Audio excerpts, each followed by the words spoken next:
মনোবিদ Lawrence কোহেলবার্গের নৈতিক বিকাশের তত্ত্ব থিওরি অফ মরাল ডেভেলপমেন্ট মানুষের ন্যায় অন্যায়বোধ কীভাবে গড়ে ওঠে তা ব্যাখ্যা করে। এটি প্রধানত 3টি স্তর ও 6টি পর্যায়ে বিভক্ত। প্রথা পূর্ববর্তী স্তর বা প্রি কনভেনশনাল লেভেল, শৈশবকাল 9 বছরের নিচে। এই স্তরে শিশুরা বাইরের নিয়ম এবং শাস্তি এড়ানোর উপর ভিত্তি করে নৈতিক সিদ্ধান্ত নেয়। স্তর 1 শাস্তি ও বাধ্যতা, ওবিডিয়েন্স অ্যান্ড পানিশমেন্ট, শিশুরা কোনো কাজ শাস্তি এড়ানোর জন্য করে। স্তর 2 ব্যক্তিস্বার্থ ও বিনিময়, ইন্ডিভিজুয়ালিজম অ্যান্ড এক্সচেঞ্জ, শিশুরা তাদের নিজস্ব স্বার্থ দেখে এবং পুরস্কার পাওয়ার জন্য ভালো কাজ করে।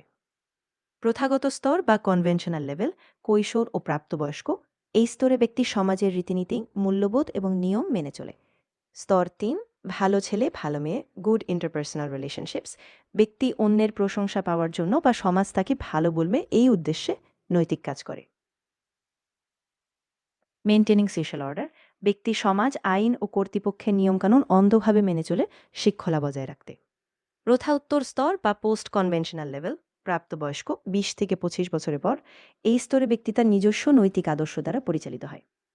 স্তর 5 সামাজিক চুক্তি ও ব্যক্তি অধিকার, social contract and individual rights, মানুষ বোঝে যে সমাজের জন্য নিয়ম প্রয়োজন, তবে নিয়ম যদি কারো অধিকার খর্ব করে তবে তা পরিবর্তন করা যেতে পারে।